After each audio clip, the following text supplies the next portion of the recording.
அம்பேத்கர் அவர்கள் நம்முடைய பாரத தேசத்திலே மகாத்மா காந்தியடிகளுக்கு பிறகு, நேதாஜி சுபாஷ் சந்திர போஸுக்கு பிறகு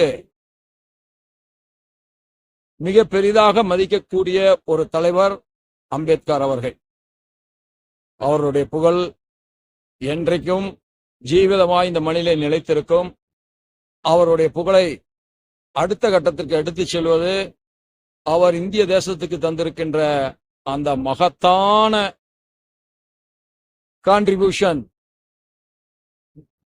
இந்திய அரசியலமைப்பு சட்டத்தையே தந்தவர். அதனால்தான் இன்றைக்கும் நம்முடைய நாட்டில் இந்திரா காந்தி அவர்களால் கூட இந்த ஜனநாயகத்தை அசைத்து பார்க்க இயலவில்லை.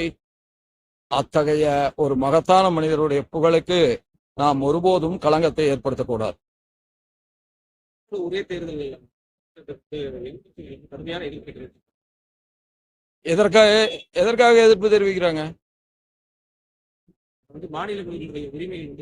மாநிலங்களுடைய உரிமை ஒருபோதும் பறிபோகவில்லை. அப்படி போகுகிறது என்று சொன்னால் பிறகு கலைஞர் ஏன் 1971 சட்டமன்றத்தை கலைத்துவிட்டு பாராளுமன்ற தேர்தலோடு நடத்தினார்கள்?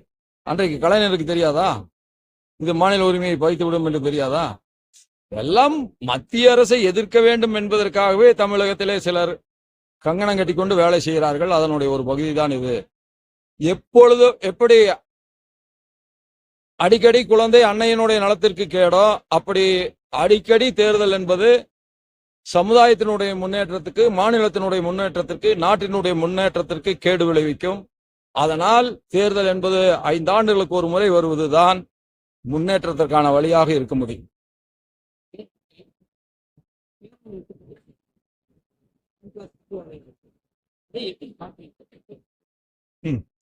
தமிழகம் எதை நோக்கி சென்று கொண்டிருக்கிறதே என்று புரியவில்லை. நான் தமிழக அரசுக்கு ஒன்றை சொல்லுவேன். அன்றைக்கு உரிய நேரத்தில் கலைஞர் அவர்கள் நடவடிக்கை எடுக்க தவறிய காரணத்தால் தான் அத்தனை இடங்களில் குண்டு வெடித்ததும் 58 பேர் இன்னுயிரை தந்ததும் 15 நிமிடத்திற்குள்ளாக நடந்து முடிந்தது. இன்றைக்கு அதுபோன்ற ஒரு வீணசக்தி மீண்டும் ஏதோ ஒரு தியாகியை போல ஊர்வலமாக செல்வதற்கு மாநில அரசு அனுமதிக்கிறது என்று சொன்னால், சாதாரண மக்கள் கொன்று குவிக்கப்படுவதை தமிழக அரசு போற்றுகிறதா, பாராட்டுகிறதா என்ற கேள்விதான் முன்னாடி நிற்கும். நான் கூட பார்த்தேன், அதில் 2 அரசியல் தலைவர்கள் கூட ஏதோ ஒரு பெரிய தியாகிக்கு மரியாதை தருவதை போல கலந்து கொண்டிருக்கிறார்கள்.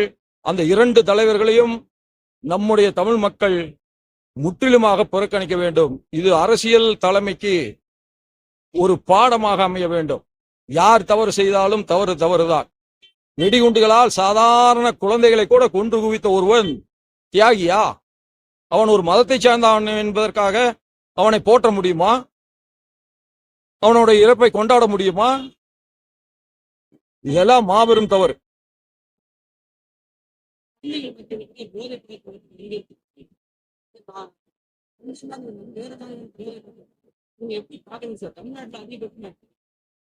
பரவலாக இந்த போதை பழக்கம் அதிகரித்துக் கொண்டே வருகிறது. அதில் தமிழகமும் விதிவிலக்காக இல்லை.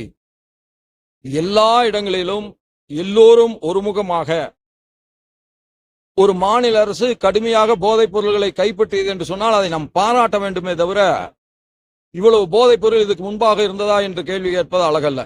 இவ்வளவை கண்டுபிடித்திருக்கிறார்களே, இது போக இன்னும் இருப்பதையும் கண்டுபிடிக்க வேண்டும் என்று சொல்கின்றவர்களாக நாம் மாற வேண்டும்.